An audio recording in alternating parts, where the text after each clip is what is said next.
하나님의 말씀을 봉독합니다. 마태복음 4장 1절로 11절 말씀 제가 받들어 읽겠습니다. 그때 예수께서 성령에게 이끌리어 마귀에게 시험을 받으러 광야로 가사 40일을 밤낮으로 금식하신 후에 줄이신지라. 시험하는 자가 예수께 나와서 이르되 내가 만일 하나님의 아들이거든 명하여 이 돌들로 떡덩이가 되게 하라. 예수께서 대답하여 이르시되 기록되었으되 사람이 떡으로만 살 것이 아니요 하나님의 입으로부터 나오는 모든 말씀으로 살 것이라 하였느니라 하시니, 이에 마귀가 예수를 거룩한 성으로 데려다가 성전 꼭대기에 세우고 이르되 네가 만일 하나님의 아들이거든 뛰어내리라. 기록되었으되 그가 너를 위하여 그의 사자들을 명하시리니 그들이 손으로 너를 받들어 발이 돌에 부딪히지 않게 하리로다 하였느니라. 예수께서 이르시되 또 기록되었으되 주 너의 하나님을 시험하지 말라 하였느니라 하시니, 마귀가 또 그를 데리고 지극히 높은 산으로 가서 천하 만국과 그 영광을 보여 이르되 만일 내게 엎드려 경배하면 이 모든 것을 내게 주리라. 이에 예수께서 말씀하시되 사탄아 물러가라. 기록되었으되 주 너의 하나님께 경배하고 다만 그를 섬기라 하였느니라. 이에 마귀는 예수를 떠나고 천사들이 나와서 수종드니라. 아멘. 이는 하나님의 말씀입니다. 오늘 예배하시는 여러분들이 하나님의 사랑의 수고에 사로잡혀서 시험을 이기는 축복된 2026년 되시기를 주님의 이름으로 축복합니다. 사실 지난 월요일 날 새벽기도 마치고 나가다가 계단 앞에서 제가 한번 꽝 넘어졌어요. 그래가지고 무릎을 다쳤는데 당장은 그냥 아플 줄 몰랐는데 조금 시간 지나니까 이만큼 부어오르더라고요. 그래서 열심히 약 바르고 있어서 지금은 뭐 그냥 걸어다닐만 한데 아직도 욱신욱신거립니다. 말씀드리는 이유는 블랙 아이스라고 그래서 도로도 그렇게 얼어있고 얼음이 잘 보이지 않는 경우들이 있잖아요. 특별히 우리 어르신들 넘어져서 낙상하면은 제가 경험치로 알고 있는 게 주로 고관절 부러지시면 그 다음부터 어려워지더라고. 예? 한 주 지내시는 동안에 특별히 춥다고 하니까 건강하시고 또 웬만하면은 밖에 나가시는 일을 삼가셔도 괜찮아요. 이럴 때는 해서 우리가 오고 가는 모든 소식 가운데 하나님의 건강과 구원과 사랑의 수고가 열매 맺어지시기를 주님의 이름으로 축복합니다. 오늘은 이제 예수님께서 주님이 나타나신 절기를 살기 시작을 하면서 실제로 공생애에 나타나셔서 어떤 일을 하셨나를 보면 제일 먼저는 세례를 받으시죠. 오늘 보면 바로 앞에 나오는 기사가 세례 받으신 기사인데, 예수님 세례 받으실 때 하늘이 열리고 거기에 막 성령이 비둘기처럼 내려오면서 소리가 확 나기를 이는 내 사랑하는 아들이다, 내 기뻐하는 자다 하는 음성이 하늘에서 들려왔다는 거예요. 참 놀라운 일이라 예수님이 세례 받으시는 것도 우리는 보통 죄를 씻음받기 위하여서 씻는 셋자 세례를 받는데, 예수님이 요단강의 세례요한에 의하여서 물에 들어갔다 나오신 것은 회개할 제목이 있어서 그런 게 아니라 하나님의 사랑의 증거, 사랑하는 아들의 증거를 얻기 위하여서 성령의 역사가 충만함을 위해서 세례 받으신 것을 알 수가 있습니다. 그리고 나서 오늘 마태복음 4장에 기록된 말씀을 보니까 제일 먼저 한 일이 바로 사랑의 수고를 찾아온 시험의 이야기입니다. 1절 보니까 그때 예수께서 성령에게 이끌리어서 마귀에게 시험을 받으러 광야로 가셨다라고 되어 있습니다. 광야, 모든 것이 갖추어져 있고 또 안전한 지대가 아니라 모든 시험에 열려 있고 오히려 우리가 누릴 수 있는 것이 다 제한되는 현장이 광야입니다. 거기에 주님께서 성령에게 이끌림을 받아서 가셨는데 간 목적이 마귀에게 시험을 받으러 가셨다, 이렇게 되어 있어요. 또 같은 기록을 마가복음과 누가복음에도 하고 있는데 마가복음 아주 짧게 2절만 기록하고 있거든요. 성령이 곧 예수를 광야로 몰아내셨다. 성령의 인도하심을 받아서 주님이 가신 곳이 저 광야의 시험의 현장인데, 마가복음 1장 13절에는 거기서 마귀에게 40일 동안 시험을 받으셨다. 들짐승과 함께 계셨다라고 되어 있습니다. 네, 제가 시험 들지 않게 예배 시작에 여러분 다 안내 방송 드리잖아요. 그때 휴대폰을 잘 관리해 주시면 이런 일이 안 생깁니다. 예. 가끔 보면 한 번씩 터지는데 그분은 한 번이지만 전부로 볼 때는 많잖아, 그렇죠? 그러니까 조심을 해 주시기를 부탁을 드립니다. 자, 40일 동안 사탄에게 시험을 받으신 예수님의 이야기. 예수님도 시험 받는데 우리가 시험 안 받겠나? 라고 하는 그 아주 간단한 생각에서부터 시작을 할 수가 있는데, 특별히 사랑하려고 하면 시험이 찾아와요. 거기에는 우리가 희생도 있어야 되고 용서도 있어야 되고 나눔도 있어야 된다 말씀을 드리는데, 그 특징을 이루기 위하여서 그걸 막는 요소들이 우리 안에서부터도 일어나요. 그것도 하루 잠깐 있는 게 아니라 광야에서 40일 동안을 계셨다는 거예요. 사탄이 우리를 찾아와서 우리에게 시험하는 것은, 시험 들어가지고서 우리가 뭐 한동안 영적인 생활이 중단되는 것을 목표해서 하는 것이기도 한데, 결국 성경이 하려는 얘기는 그럴 때 시험 들지 말고 시험을 이기라는 거 아니에요. 그 예배 시작에 제가 야고보서 1장 말씀을 읽는데, 거기에 보면 오히려 시험이 우리에게 찾아오면 기뻐하라고 되어 있어요. 네. 야고보서 1장 2절 3절에 있는 말씀을 보면, 시험이 우리에게 찾아오면 그 시험에 넘어질 것이 아니라 오히려 온전히 기쁘게 여겨라. 왜? 믿음의 시련, 시험과 시련이 비슷한데요. 여기 뒤에 시련은 연단 쪽에 가깝습니다. 인내를 만들어낸 줄 너희가 안다 하면서 12절을 가보면, 예배 시작에 읽은 말씀이죠. 그 시험을 참아내는 사람이 복이 있다. 그 연단을 잘 견뎌내는 자는 주님께서 약속해 주신 생명의 면류관을 얻을 것이기 때문이다 라고 말씀하고 있어요. 저는 우리 만안교회 모든 성도들은 사랑의 수고를 통하여서 이 시험을 이기는 역사가 있으시기를 주님의 이름으로 축복합니다. 시험은 간단한 일이 아닙니다. 그냥 내가 믿습니다 하면 이길 것 같죠? 그렇지 않아요. 사탄이 얼마나 집요하고 얼마나 얼굴이 많아서 우리를 미혹하게 할 때 넘어뜨리기 위해서 별의별 수단을 다 쓰게 마련인데, 가장 나쁜 게요, 이게 뿔이나 있고 막 몽둥이를 들고 있고 꼬리가 있고 막, 예? 그리고 못생겼고, 어려서 그림 그리라고 하면 사탄 그리라고 하면 새빨갛게 막 그렇게 칠하고 그렸거든요. 그런 모습으로 오면 우리가 대번에 알고 피해요. 예. 아이, 저거랑 같이 하면 안 되지. 예? 근데 그런 모습으로 오는 게 아니라 가장하고 나타나요. 너무 천사 같은 모습으로 나타나고, 때로는 야, 정말 인간적으로 볼 때는 그하고 한번 같이 삶을 나눠봤으면 좋겠다 싶을 만큼, 또 세상의 원칙으로 보아도 법으로도 잘 맞는, 그래서 합법적이고 합리적이고 의의 일꾼이라고 하는 표현까지 하는데, 그렇게 가장을 하고 나타난다는 거예요. 이건 별난 일이 아니라 말하면서 그 마지막에 행위대로 된다는 것이 이제 사도 바울이 하고 싶은 이야기인데, 사탄이 와가지고요, 우리를 넘어뜨리려고 할 때 하나님의 말씀을 싹 뺏어가기도 하고요. 말씀이 들어오는데 그 말씀에 반발심이 생길 때 있죠. 주님은 4가지 땅의 비유를 통하여서 그건 길가와 같은 거라고 그랬어요. 말씀이 떨어지면 거기에 뿌리를 받고 열매를 맺으러 가서 가야 되는데, 그걸 사탄이 와가지고 새가 탁 차가는 것처럼 그 뿌려진 말씀을 가져가 버린다는 거예요. 또 사탄은 우리를 아주 지배하는 능력이 있습니다. 아닌 것처럼 들어와가지고 날 젖어버려가지고 익숙해지면 그 소유에서 벗어나기가 쉽지 않아요. 주인 노릇을 합니다.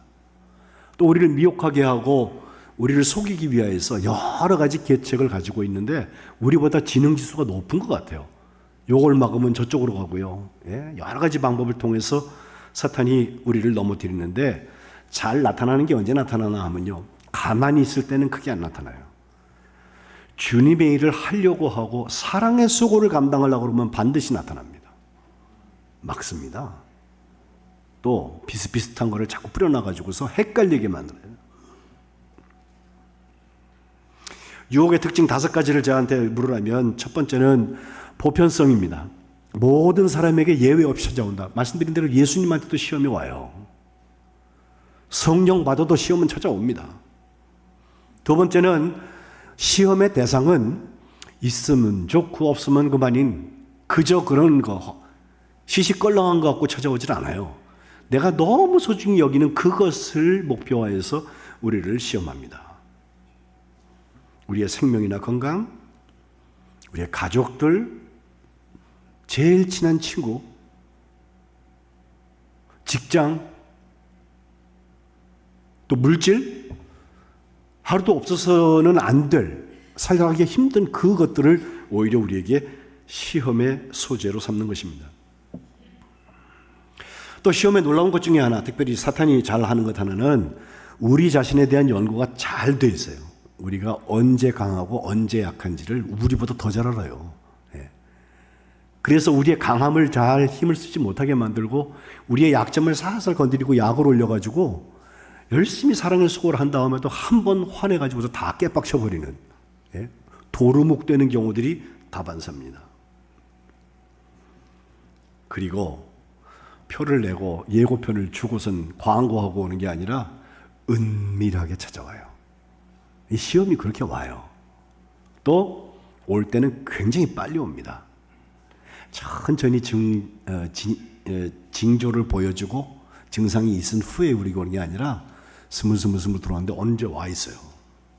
마치 우리가 한 3년 넘도록 전 지구촌이 코로나19 2019년부터 다 아직도 다 없어진 건 아니에요. 또 앞으로 코로나19가 있었으면요 26도 나올 수 있고 27도 나올 수 있는 거 아니에요. 이상한 병들이 세상에 올 수 있거든요.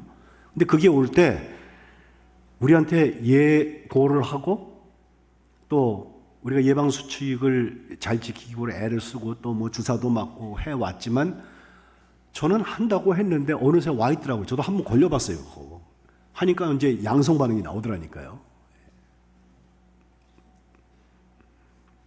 시험이 꼭 그렇게 은밀하고 신속하게 우리를 찾아오는데 마지막 특징 하나, 그것은 다양한 경로로 찾아오고 한 번 들어오면 잘 나가려고 안 해요. 오래 지속됩니다. 그래서 예수님도 광야에서 40주야를 금식하면서 시험을 맞으셨다는 거예요. 다만 말씀드린 시험에 순기능이 있어서 야고보서 1장에 나오는 것처럼 시험은 무조건 나쁜 것이 아니라 시험을 통해서 우리가 더욱더 강건하여지고 또 인내를 할 수 있게 되고 결국 생명의 면류관을 주시는 주님의 대상이 되어서 야고보서 1장 13절에는 이어지는 말씀에 이렇게 말해요. 사람이 시험 받을 때 야 하나님이 날 시험하셨네 이런 말 하지 말라는 거예요. 하나님은 악한테 시험을 받으시는 대상도 아니고 친히 누구누구를 시험해갖고 넘어뜨려봐야지 그런 분이 아니시라는 거예요. 시험의 근원 어디 있나? 각 사람이 시험 받는 이유는 자기 욕심에 끌려서 미혹이 된다. 여기 유명한 명제가 있죠. 욕심이 잉태하면 죄를 낳고 죄가 자라나서 장성하면 사망을 낳는다는 거예요. 그런 점에서 우리가 시험 받을 때 어떤 자세를 취해야 되나? 우리 신문사님도 계속 기도 중에 말씀과 기도로 말씀하시는데 바로 그 두 가지가 우리가 사랑의 수고를 통하여서 시험을 이겨나갈 수 있는 방법이라면 방법입니다. 하나님의 말씀이 굳게 서서 하나님과 소통하면서 기도하면서 사랑의 수고를 이루시기를 주님의 이름으로 축복합니다. 예수님의 시험 3가지는 여러분 다 많이 들으셨을 거예요. 첫 번째는 돌이 떡이 되게 해라. 왜? 40일 동안 금식하셨거든요. 음식을 보면 드시고 싶으셨을 거예요. 예수님으로서는. 두 번째는 성전 꼭대기에 올라가가지고 뛰어내려 안 다쳐. 하나님이 네 아버지라며. 네가 하나님의 아들이라며.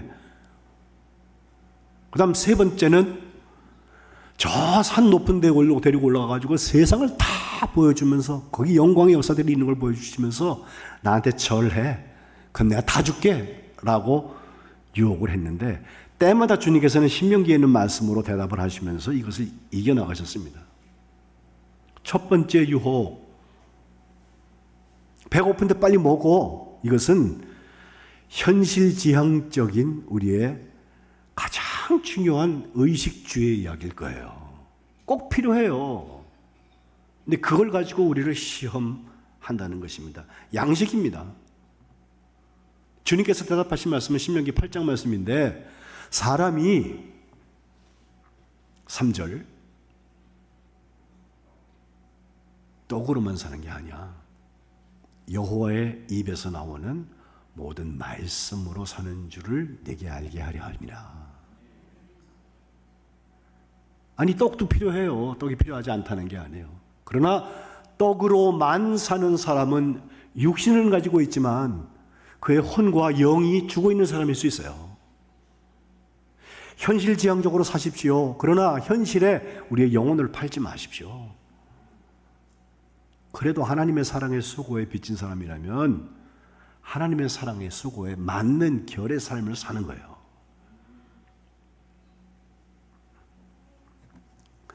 이것을 헨리 나우에는 예수님의 이름으로 라고 얘기하면서 2000년 21세기 2000년을 지나가는 그때쯤에서 쓴 책에 아주 짧은 책인데, 이것은 현실 지향에서부터 기도의 자리로 나가는 거다. 기도하지 않고 우리가 육신의 탐욕이나 욕심을 제어할 방법이 없어요. 기도할 때 주님께서 알려주세요. 그건 네 욕심이야. 그건 네가 원하는 거야. 현실 지향에서부터 기도하는 삶으로 옮겨지는 것이 기도하는 리더십이다. 그것이 하나님께서 사랑의 수고를 열매 맺기 위해서 우리에게 요구하시고 또 권면하시는 방법이라는 것입니다. 두 번째 시험, 뛰어내려봐, 괜찮아. 시편에 있는 말씀을 인용을 했는데요. 하나님의 아들이라며 사자들을 명하셔서 그들이 사자들이 너의 손으로 너를 받들어 가지고 네 발은 돌에 꽝 부딪히지 않게 될 거야 라고 그렇게 말씀 있는 말씀까지 인용하거든요. 여러분, 성경 말씀 인용할 때 정말 조심해야 합니다. 내가 좋아하는 것만 선택해 가지고 달달달 외워가지고 그거 한 절 외웠다고 그래갖고 하나님의 말씀을 다 외운다? 아니에요. 적용을 잘 해야 돼요. 그래서 저는 늘 문맥을 읽으라고 말씀드리거든요. 왜 그 말씀을 하셨을까? 묵상해야 돼요. 아무 데서나 막 뛰어내리고 무슨 스카이, 무슨 다이빙하고 점프하는 것처럼 그렇게 해도 밑에 가서 부딪히지 않는다. 이런 식의 말이 나올 수 있기 때문에 말씀드리는 것인데, 이것은 그의 능력을 유혹하면서 우리가 세상 사람들의 눈에 보기에 굉장할 거 아니에요. 그렇게 뛰어내렸는데 하나도 다치지 않아. 예? 사람의 눈에, 사람의 평판에 우리의 삶을 맡기지 말라고 얘기하면서 인기 관리를 하는 게 목회가 아니라 진정한 양을 치는 것이 목양이다. 헨리 나우에는 그렇게 이야기하고 있습니다. 영혼을 섬기는 것입니다. 우리가 우리에게 주신 자녀들, 태 열매들이에요. 내 새끼잖아요. 내 마음대로 하고 싶거든요. 근데 그들의 영혼을 가만히 보세요. 내가 함부로 할 수 없는 하나님의 형상이 거기 들어있어요. 그래서 육성으로는 여기까지 나오지만 그 말을 참고 기도하면서 그들을 키우는 거예요. 인기 관리에서부터 진정한 목양을 향하여서 가는 것이 영혼을 섬기는 리더십이라고 헨리 나우에는 말하고 있어요. 세 번째, 이제 산 위에 올라가가지고서 다 보여주고서 천하만국의 영광을 보여주고서 절해, 그럼 내가 다 줄게 라고 하는 말은 사실 거짓말입니다. 어떻게 세상이 사탄의 것입니까? 사탄이 세상을 만들었습니까? 물론 세상에 사탄이 있어요. 그러나 자기 것인 것처럼 미혹해하는 영들이 우리에게 보증을 서주고 진짜 막 어떤 때는 이사와 기적까지 보여주는 그 자리에서 우리가 미혹되지 말 것은 예수님처럼 한마디로 얘기하는 거예요. 예배 받으실 분이 하나님이신데 무슨 소리 하는 거야? 사탄아 물러가라. 그게 필요해요. 그게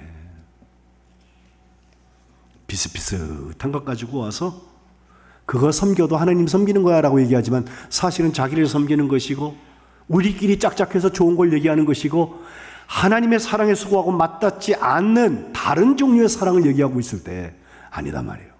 사탄아 물러가라.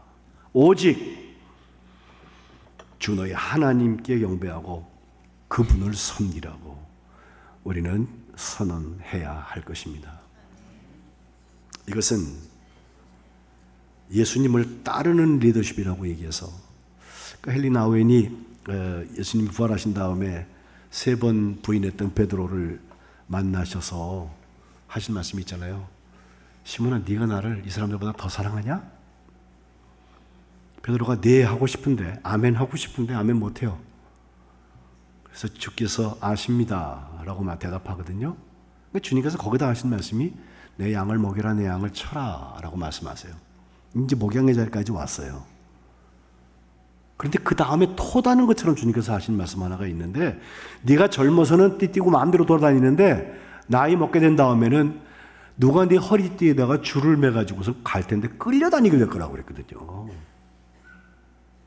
헨리 나우엔이 이것을 아주 정난하게 지적하면서 하는 말이 이제는 내가 인도하는 자리에서부터 하나님의 인도하심을 받는 자리로 가는 거다.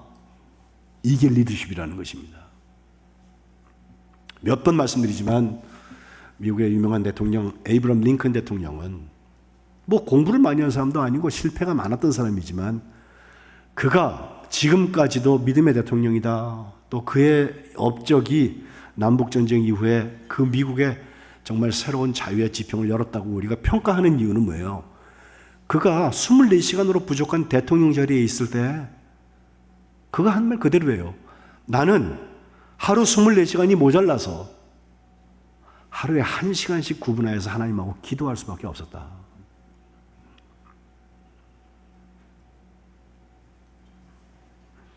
그 1시간 기도하면서 하나님께서 그 일 해주시는 것을 수없이 경험했을 거예요. 내가 하려는 욕심, 내가 하려는 능력, 특별히 어둠의 권세가 우리에게 귓속말하고 우리를 넘어뜨리려고 할 때 사탄아 물러가라. 우리가 함께 섬길 것은 하나님밖에 없다. 이것이 사랑의 수고의 절정이고 그것이 영이 살아있는 사람들이 하는 거예요. 이 시험의 결과는 오늘 본문 11절에 마귀가 결국은 예수님을 떠나갑니다. 그리고 천사들이 찾아와서 예수님을 시종 들었다. 그 다음부터 3년 동안 주님께서 다니시면서 천국 복음을 전파하시고 어둠의 권세를 쫓아주시고 병을 고쳐주시고 기적을 베풀어 주시고 하나님의 마음 곧 사랑을 우리에게 전달해 주신 것입니다. 그리스의 문인이었던 니코스 카잔차키스가 썼던 그리스도의 최후의 유혹이라는 책이 있어요. 51년도에 완성이 되는데 책으로 나온 거는 55년도에 나왔어요. 꽤 오래됐죠. 88년도에는 영화로 만들어지기도 하고.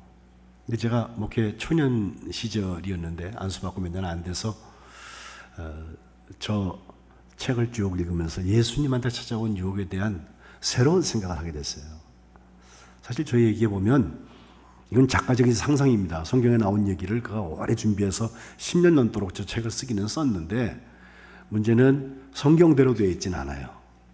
근데 예수님께서 아버지가 목수였으니까 예수님도 목수 일을 했을 것이다 하고 봐서 예수님이 그 소설에 나오는 대로 하면 십자가 나무를 깎는 일을 하셨다는 거예요. 십자가 형틀을 만드는 일들을 하는 목수였는데 어찌어찌 살다가 때가 돼서 그의 삶에 이제 전환점들이 찾아옵니다. 그에게 하나님의 능력이 임해서 정말 큰 일도 할 수 있고 이런 아주 고귀한 분위기가 그에게 있는 것을 보고 열혈당원, 열심당원 이 사람들은 어떻게든지 무력으로 로마를 이기고 이스라엘의 독립을 정쟁취해야 된다라고 사는 사람들이어서 마치 우리나라가 일제하에 있을 때 독립운동을 했던 사람들처럼 이스라엘 백성들 가운데에도 그런 사람들이 있어서 열심당원들은요 늘 뒤에서 뭐 사람을 괴롭히기도 하고 어렵기도 하고 그런 일들을 많이 했는데 목적은 분명했어요. 그 사람들이 예수님한테 접근해서 예수님의 능력이나 이런 것을 좀 얻어갖고 이 나라를 독립시켰으면 애국주의 같죠? 그래서 보낸 게 가룟 유다라는 거야. 가룟 유다가 가서 그것을 얘기하는데 예수님께서 그 얘기를 듣고 결과적으로 하나님의 백성들이 독립하는 것, 자유하는 것은 내가 찬성을 하지만 내가 원하는 방법은 그렇게 사람 죽이고 그런 게 아니라는 거예요. 그러면서 사랑의 방법을 선택하시는데 가룟 유다가 가만 보니까 그래도 쓸모가 있을 것 같고 정말 사랑의 역사 거기에 매료되기 시작해갖고 가룟 유다가 예수님의 제자가 되었다. 실제로 예수님의 12제자 중에서 나머지 11제자들은 다 북쪽에서 내려오는데 가룟 유다만 저 남쪽에서 올라온 사람이고 그가 돈꾀를 쥐고 있는 재무부장은 했지만 실제로 그의 능력에 비해서 독특한 특징들을 가지고 있거든요. 예수님의 제자가 돼서 3년을 쫓아다녔는데 그 마지막은 저 십자가에서 예수님께서 매달리시는 거예요. 가룟 유다는 그것을 배신이라고 그랬어요. 너는 능력이 있는데 이 배신자야 왜 거기 매달려가고 그러고 있느냐고. 그런데 그때 어떤 수호천사 같은 영적 존재가 나타나서 예수님의 귀에 얘기하는 거예요. 이렇게 말합니다. 하나님께서 너의 순종을 다 받으셨다. 지금 십자가에 매달려 있잖아. 이젠 내려가도 돼 하면서 예수님이 십자가에서 내려줘요. 그 다음에 예수님께서 사랑했던 막달라 마리아하고 결혼해가지고서는 아이도 낳고 성경에 없는 얘기입니다. 그 소설에 보면. 그리고 어머니 잘 모시고 그리고 보통 사람인 것처럼 살다가 나이가 많이 들어서 노인이 돼요. 그리고 병에 걸려요. 그리고 그때 깨달음이에요. 내가 그때 십자가에서 내려와서는 안 됐구나. 깨달아가지고 하나님 앞에 하나님 저를 다시 십자가로 돌려보내주세요 라고 기도하다가 여태까지 가지고 있던 환상이나 꿈에서부터 다 깼는데 여전히 예수님은 십자가에 매달려 계신 거예요.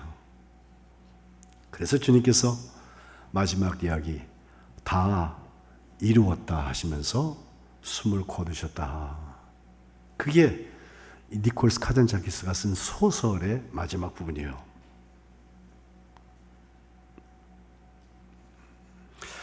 예수님도 보통 인간으로 살려고 하는 유혹이 있으셨을 것 같아요. 그냥 제 추측입니다. 하나님이면서 사람이기 때문에. 그리고 모나게 튀어나왔고 세상을 구원하는 이런 얘기는 남한테 맡겨도 될 것 같아. 근데 사실은 예수님 아니고서는 그 길이 없어요. 예수님부터 그걸 하려고 오셨고 그게 예수님의 사랑의 수고예요. 그러니 그분 예수님을 믿는 우리들에게는 이제 예수님께서 우리와 함께 하자고자 하시는 그 사랑의 수고를 감당하는 것이 그걸 위해서 말씀과 기도로 거룩하여지는 것이 시험을 이기는 사람들이 갖는 삶의 현장인 것입니다. 주님께서 특별히 말씀과 함께 기도에 대한 말씀을 주시는데 우리가 주기도 외울 때도 그러잖아요. 우리를 시험에 들게 하지 마시옵고 다만 악에서 구하시옵소서. 주기도는 주문처럼 줄줄줄줄 외워놓고 시험에 드는 것을 쉽게 생각하시는 분 혹은 악에서 구원을 받지만 다시 악에 빠져도 괜찮다고 생각하시는 분들 이 주기도 외울 때마다 다시 한번 생각하세요. 아니 이게 나의 기도가 될 너희가 이렇게 기도하라고 주님 말씀하신 거거든요. 그리고 주님께서는 직접 십자가를 지시기 전날 밤에 겟세마네 동산에서 기도하실 때 나의 원대로 마시옵고 아버지의 원대로 되기를 원합니다 라고 기도하셨는데 그리고 돌아와 보니까 제자들이 깨어서 기도하라고 하는데 깨지 못하고 잠들어 있더란 말이죠. 주님께서 그들을 깨우시면서 하신 말씀이 있잖아요. 시험에 들지 않게 깨어있어 기도하라. 2026년 되어서 우리 만안교회 기도의 영을 다시 깨우기를 원해요. 기도하지 않고 목소리 커지는 건요, 자기 생각이에요. 예. 기도의 자리를 귀히 여기서 그 자리를 지키고 있는 사람들 하나님께서 귀히 보실 거예요. 그리고 말씀해 주실 거예요. 우리의 기도가 응답되게 될 줄로 믿습니다. 말씀과 기도로 거룩해지는 그 자리, 결국 하나님의 사랑의 수고가 열매 맺는 자리가 되게 될 것입니다. 마지막 유혹을 이기고 세 가지 시험이 찾아올 때, 그것이 양식이든 그것이 우리의 능력이든 특별히 영원히 살아있는 예배이든 그 시험을 이기는 만안교회 되시기를 주님의 이름으로 축복합니다. 기도하겠습니다. 하나님 고맙습니다. 오늘 저희들에게 말씀하여 주셔서 우리들이 현실지향적으로 살아가던 자리에서 하나님의 말씀 붙들고 여호와의 입에서 나오는 모든 말씀으로 살아가게 하시니 감사합니다. 하나님, 저희들이 당면한 삶의 문제, 세상을 살기 위해서 꼭 필요한 것들이지만 거기에 매몰되지 않게 하시고 이것을 우리에게 허락하여 주시고 누리게 하시는 하나님의 말씀을 붙들고 승리하게 하여 주옵소서. 저희들의 능력을 시험하고 저희들이 인기와 평판을 시험하는 자리에서부터 자유하게 하시고 하나님께서 하나님을 시험하지 말라 하셨사오니 우리의 능력을 주시는 하나님의 능력에 사로잡히는 주의 자녀들 되게 하여 주옵소서. 우리의 영혼이 살아서 하나님을 섬기기 원합니다. 다른 우상들이, 다른 영적 권세들이 우리를 미혹해 할 때에 우리의 곁을 주지 않게 하시고 오직 주님만 바라보며 나에게 사랑의 수고를 다 쏟으신 예수님의 사랑에 사로잡혀서 예수님을 예배하는 주의 자녀들 되게 하여 주옵소서. 시험을 이기게 하시는 우리 주 예수 그리스도의 이름으로 간절히 기도드립니다. 아멘.